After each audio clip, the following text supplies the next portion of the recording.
Ya, aksi ini kita lakukan karena pelaku pariwisata ya kami ini menyerah. Itu bendera putih yang kita serahkan. Jadi kita sudah tidak sanggup lagi dengan kebijakan-kebijakan pemerintah selama ini, ya, terutama adalah PPKM dan perpanjangannya. Nah, harapan kita supaya nanti setelah direlaksasi PPKM ini, yang rencananya pemerintah itu tanggal 26, dunia pariwisata diperhatikan. Kita dikasih jalan untuk hidup, karena selama ini benar-benar kita mati. Kita pendapatan nol, karena apa? Karena objek wisata ditutup semua. Ya, jadi nggak boleh ada orang piknik segala macam. Kita mengerti memang isunya adalah COVID, ada kerumunan dan segala macam, tapi saya pikir itu bisa di-manage ya, oleh pemerintah, bisa di-manage. Yang pasti tolong kami dikasih hidup. Ya, hari ini kami menyerah, pariwisata menyerah, yang dulu dilulukan kita adalah penyumbang devisa yang termasuk terbesar di Indonesia.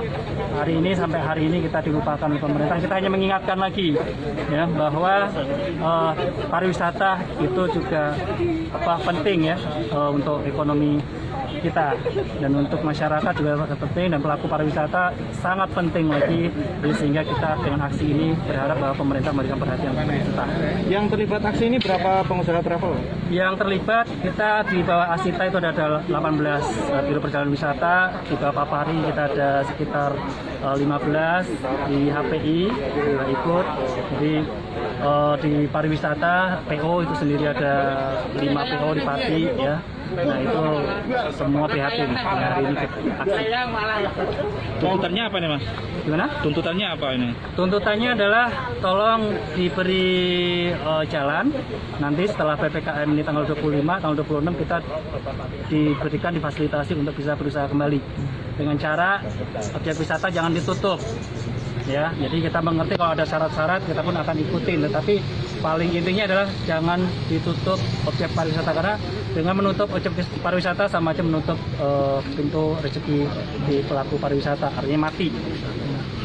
Usaha sudah ada yang mengurangi karyawannya, Pak? Sudah mengurangi karyawannya dari lebih dari setahun yang lalu gitu, ketika pandemi pertama, karena sebagaimana diketahui COVID ini dampak yang paling kena pertama adalah pariwisata, dan kami cukup yakin memang recovery-nya pun mungkin yang akan terakhir ya, tetapi kita berharap bisa jalan lah pelan-pelan seperti itu ya. Kita udah rumahkan semua, jadi kalau biro-biro yang di bawah Asita Pati Raya atau mungkin semua secara nasional ya, sekitar 95% pelaku pariwisata sudah semua di rumah hari, dan sudah pada ganti baju, ganti bisnis ya, tapi sama aja, tapi core-nya sebenarnya adalah pariwisata dan semuanya mati. Itu mulai ada pandemi itu dirumahkan? Iya, sejak pandemi kita rumahkan, karena kalau kerja ya nggak ada, misalnya FWF apa yang mau dikerjain, mau pikniknya nggak ada.